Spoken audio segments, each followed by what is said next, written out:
Hola, alumnos. Buenas tardes, buenos días, buenas noches.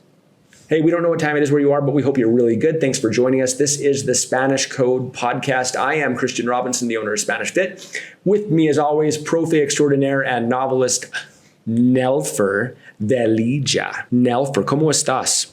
Muy bien, muy bien. Me alegra. Hoy, ¿qué vamos a hacer? Hoy vamos a estudiar más pronombres. Oh, gonorrea, parcero, no quiero. All right, this is like going to the dentist's office. All right, it sucks. Braces suck. 40-year-old people shouldn't have braces. It is balls deep horrible. I feel so bad for all the teenage kids. Have you had problems with your braces? No, not at all. Well, what does your girlfriend think?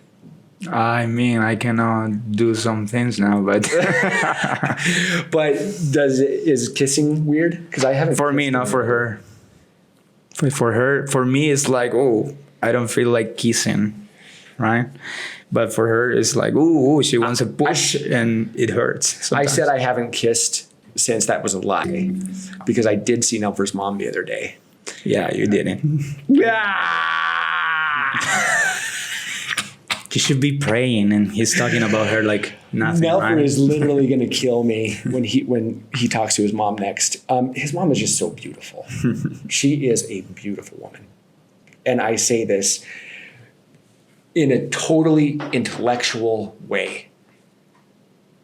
She has the most beautiful mind. Stop. Okay. All right, guys. So we have to get back into indirect objects, direct objects.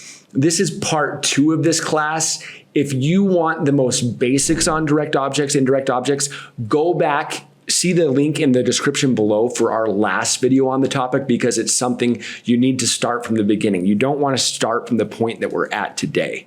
But before we get started, guys, remember to like and subscribe and leave your comments below. We're going to be replying to all of them and probably create a new podcast to cover them, right? Like and subscribe to the videos, and we will keep teaching you Spanish and doing our podcast. I am a robot. Okay, speaking of robots, you kind of have to make your brain into a robot to get this right. So last time we covered indirect objects and how we express them and put them in sentences. I am going to buy it for you. Voy a comprártelo. But now we have to look at a couple things where the combination of both a direct object and indirect object lead to a change in the grammar. Uh-oh. Just if you don't remember, the indirect object is the person receiving the thing. If you buy something for someone, for my mom, for his mom, for anyone, it's going to be the indirect, right? And last time when we covered this chart, we remember this, the pronoun for yo is me, te, then for him, her, is le, ella, le, and probably you saw this, le se. Also, it should be here, le se, because it can change depending on the structure that you're using. So why is it going to change, guys? It is only because if we put lace or lay and las together, it does not sound very good. So this is a change that is only happening because it sounds better. It's easier to say. It's about efficiency in the language. So, yeah, remember, you're never going to see this together in Espanol. An indirect that is le and a direct that is lo together. Le, lo, le, la, les, lo. It's hard to say it for us. For you, yeah, it's hard to say everything because you're learning how to pronounce the words, the sounds, etc. But for us, it's weird, especially because lelo is another way to say stupid, and we don't want to mess up when saying this. So whenever we're going to combine them. So let's look at a couple of sentences. Yeah. Let's go up the page. All right, so... Hey, Nelfer, voy a comprar una tanga. I'm going to buy a thong, Nelfer. For whom you're going to buy it? ¿A quién la vas a comprar? All right, so there's our direct object, la. Because we haven't established The indirect object yet. Who's going to receive that? Uh-oh. I'm regretting for asking this. Voy a comprarla para tu madre, Nelly. Voy a comprarla para tu mamá. No, I'm gonna buy it for your mom, and then you can see the la here that is referring to the thing that he's buying. No, Christian. You are not going to buy it for her. He's telling me that I'm not going to do it in a kind of a nice way. But he could say that. So here we're going to have to combine our direct object and our indirect object. The problem is that if we just followed our original rules, no, Christian, no vas a comprar. Okay, which one goes first? Remember, it's always people and then the thing. Person and thing. Okay, so she would be lay and the tongue would be la. Uh-oh, it doesn't sound very good. No vas a comprarle la. It just doesn't sound good. So that lay has to turn into a say. Comprársela.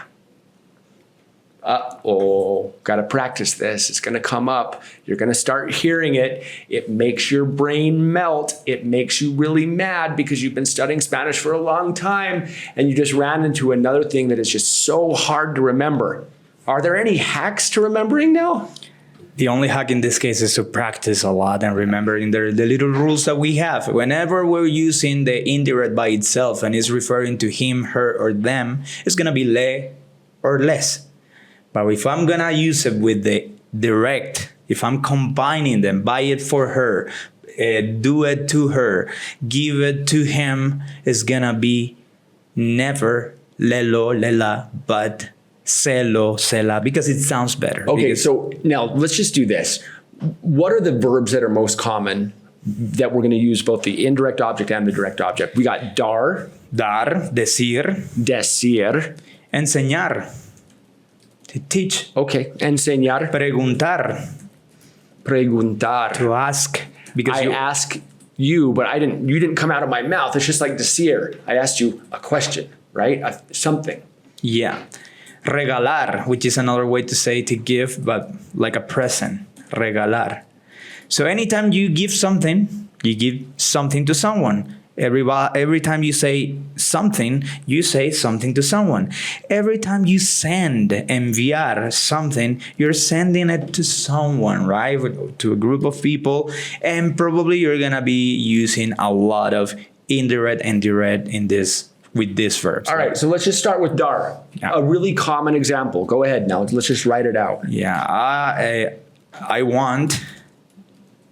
Wait. I need to give them maybe the shoes or beers.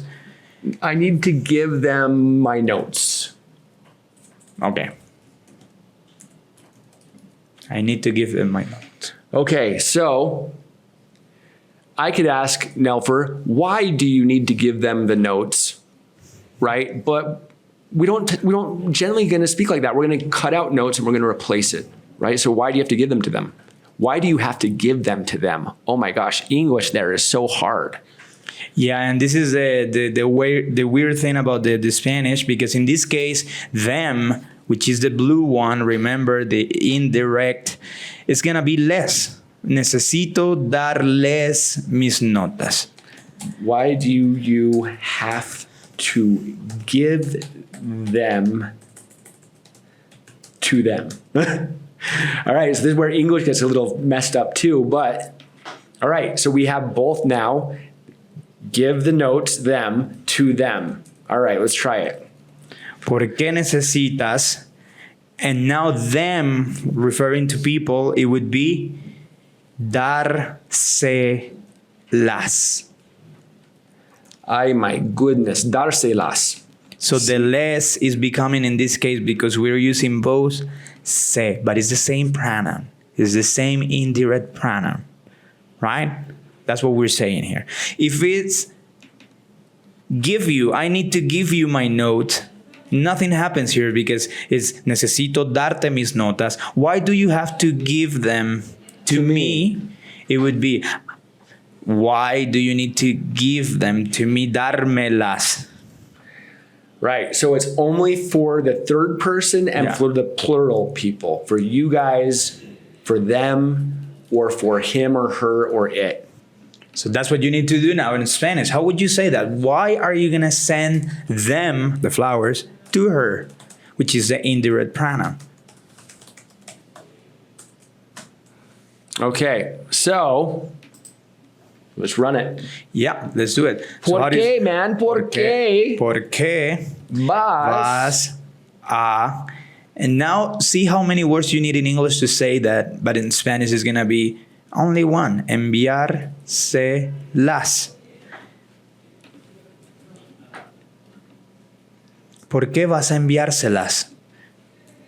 So how many? Now that I saw you counting. We went from 9 words to 4. Because, Spanish is freaking efficient, man. Yeah, because to send them to her is only one word in Spanish, enviárselas. Yes, you can put both in front of the conjugated verb because we did it already. You can take this celas from here and put it in front of the vas, which is the conjugated verb, and it's the same meaning. ¿Por qué se las vas a enviar? Probably you're going to hear more often the last one, but you need to learn both because we're going to be using both as Spanish speakers. Okay, so now let's look at a combination where we don't have a double verb and we don't have a 1, 2, 3. So I send them to her today. All right. So in Spanish, you got to remember, if I say las envío hoy, I send them today. That's like in Spanish, it's like saying I am sending them today. So this might seem like a weird sentence to you, but it's perfect in Spanish. Just remember that ing thought comes out of the present tense a lot. So say we're gonna have a conjugated verb, so it has to go at the beginning of this structure. Se las envío hoy. Okay. So when you're practicing this, you need to find examples where you're using just a conjugated verb. Why? Because you have to practice putting this stuff at the front of the structure. You can't even try to say that, which is why it has to go at the beginning. Envío se las hoy. No. Se las envío hoy. Yeah. Let's see another example with double verb. Tengo que comprar un regalo, one present, para los niños. No, now, a present. Yeah, para los niños. So now we're buying one thing for a lot of people. Buy it to them. How would you say that? I have to buy it to them. You do it already? So it would be, let me write it in English first. I have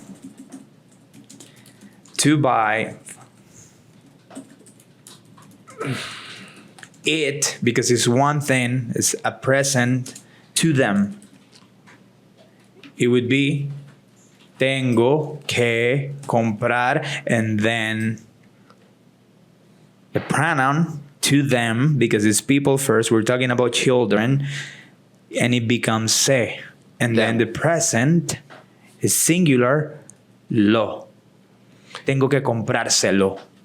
Muy bien. You can do it, guys. It's just going to take some work. For this topic, we have a special piece to help you guys with this topic, which we don't usually do. Usually you have to be part of our Spanish Fit online groups to have access to our actual curriculum. But below, we have a downloadable worksheet for you to practice both your direct objects, your indirect objects, and when we have to combine those. And for when we have to combine them both. So we want you guys to get this right. It's going to take a lot of work. And that's why we're including a couple pages below for you to practice. All right, guys. So here we have, this is only when they are used together, but when we have both our direct object and indirect object together, you see that lay has become say. El, ella, it, say, right? So I tell them about it. Se lo digo. I tell them about it. Ay. They is say, it is lo, digo. I tell. Once in a class that I had, a student told me, okay, we can combine direct and indirect objects. And how are we gonna say when we have a direct that is me and an indirect that is meme? That's never gonna happen, because when it's me, it's only people. When it's te, it's only people, you. So the only combinations that you're always gonna see is the indirect me with lo, me la, or se lo, se la, te lo, te las, and with the plural as well, like se lo, se la. You're never gonna see me, te. Never. It's always gonna be a person, any of this, and things, which is it, lo, la, or them, like things in plural, los, las. Right? Muy bien. If you're feeling frustrated, guys, please get on SpanishFit.com and sign up for our online group classes. It's like $8 a week. And you can really get into this stuff and study it in a real class setting, ask questions, and take that same class 5 times if you need to. So like, subscribe, get on Spanish Fit now. It's a really good deal. Anyway, what else do we got to go over? That would be it. All right. So check the description below for the downloadables. We're going to give you guys some stuff on this topic. Also, remember to leave us your comments, love letters, adoration of Nelfer's mother, whatever you guys want to put down there. And maybe we'll even make a cool video for you guys. For now, we're going to check out. Muchísimas gracias por estar con nosotros. Thank you guys very much for being with us. Lo agradecemos. It we appreciate. O apreciamos. Appreciate. Yeah, thank you guys. Nos vemos en la próxima.